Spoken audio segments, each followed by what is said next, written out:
Assalamualaikum warahmatullahi wabarakatuh. Di sini saya akan menjelaskan tentang karakteristik belajar. Belajar itu merupakan sebuah aktivitas mengumpulkan, mengolah, memahami, dan mengambil kembali informasi ataupun pengetahuan. Belajar itu dilakukan tidak hanya di sekolah formal saja. Belajar juga bisa dilakukan di luar sekolah. Contohnya di rumah, di masjid, di media sosial, di masyarakat, di media massa, di YouTube, Google, dan lain sebagainya. Secara teoritis, belajar dapat diartikan dengan perubahan tingkah laku. Namun, tidak semua perubahan tingkah laku itu dapat diartikan sebagai belajar. Adapun ciri-ciri ataupun karakteristik belajar itu ada 3. Pertama, perubahan intensional, yaitu perubahan yang terjadi berkat pengalaman yang dilakukan dengan disadari dan sengaja. Contohnya ketika kita menyapa orang lain yang tidak kita kenal, nah itu termasuk perubahan intensional. Kedua, perubahan positif aktif. Perubahan positif artinya baik, bermanfaat, dan sesuai dengan harapan. Nah, contoh dari perubahan ini seperti anak bayi yang sudah bisa duduk kemudian belajar untuk merangkak. Nah, itu berkat usaha dia sendiri. Dan itu berkat usaha dia sendiri. Yang ketiga ada perubahan efektif fungsional. Perubahan yang timbul karena proses belajar yang bersifat efektif. Perubahan tersebut membawa makna dan manfaat bagi peserta didik. Contohnya, seorang peserta didik, seorang siswa yang belajar menulis, pasti dia akan bisa menulis atau merangkaikan kalimat dalam bentuk tulisan. Assalamualaikum warahmatullahi wabarakatuh.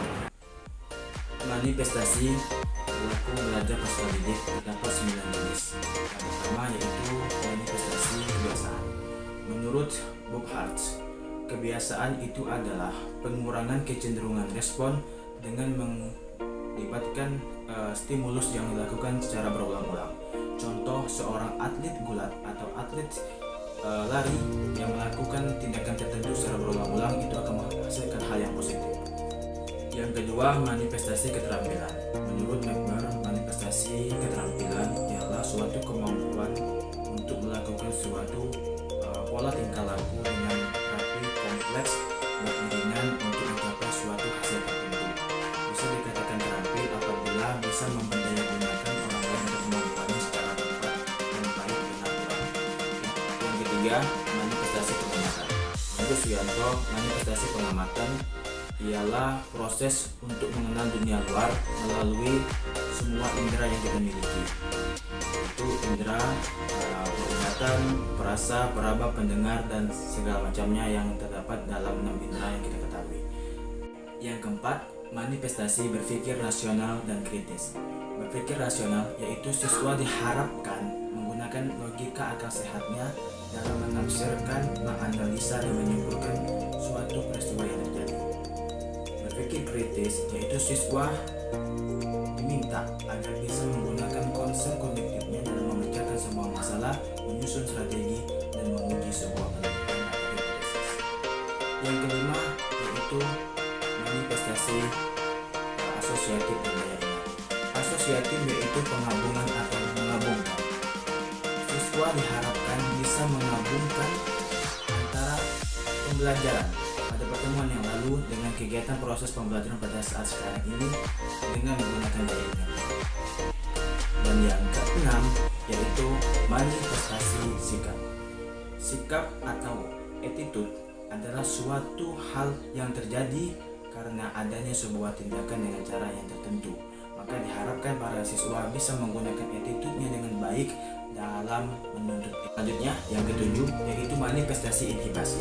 Inhibasi adalah pencegahan timbulnya respon di saat berlangsungnya respon yang lain.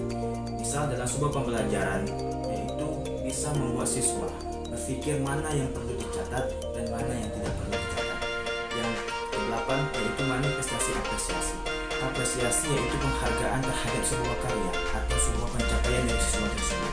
Apresiasi merupakan pertimbangan baik buruknya terhadap sesuatu yang dihasilkan menurut Gifford.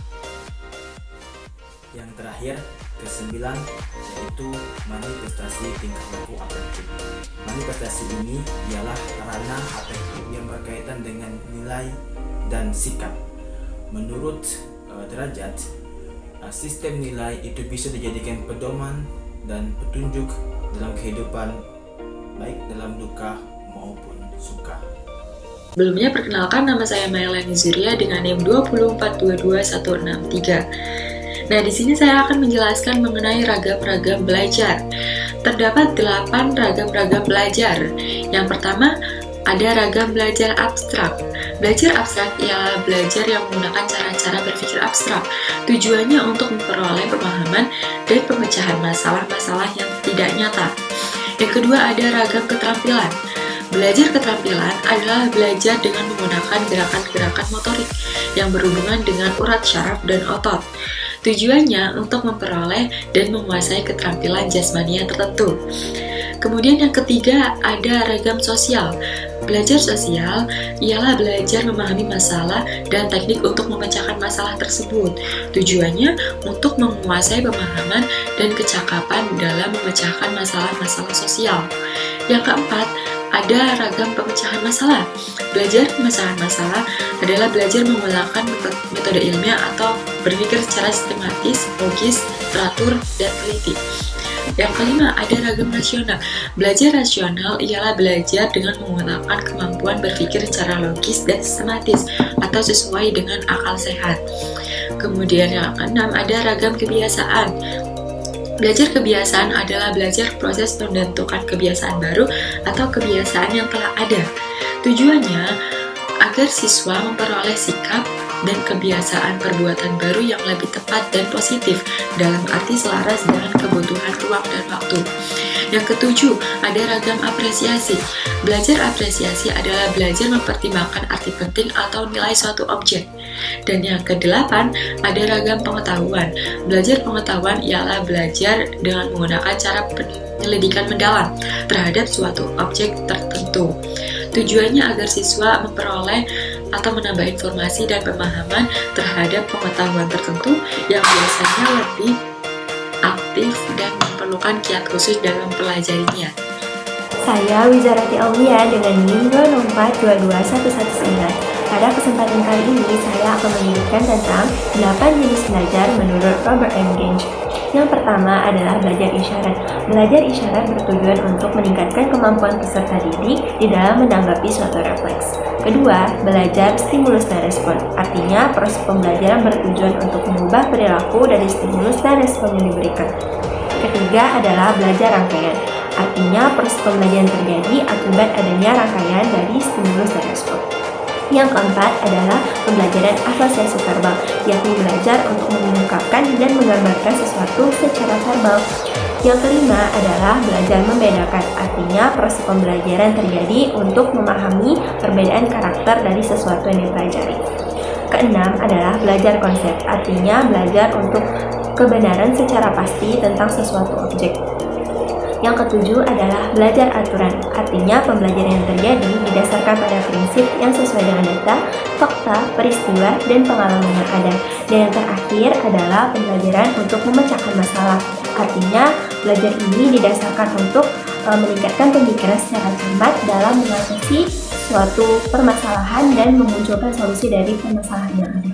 Baiklah, di sini saya akan melanjutkan tentang pengaruh metode pembelajaran terhadap hasil belajar.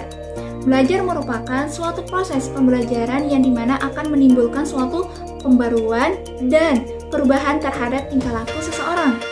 Sebelum kita mengetahui tentang apa aja sih pengaruh terhadap hasil belajar itu, nah kita perlu ketahui bahwa ada beberapa faktor yang mempengaruhi suatu pembelajaran.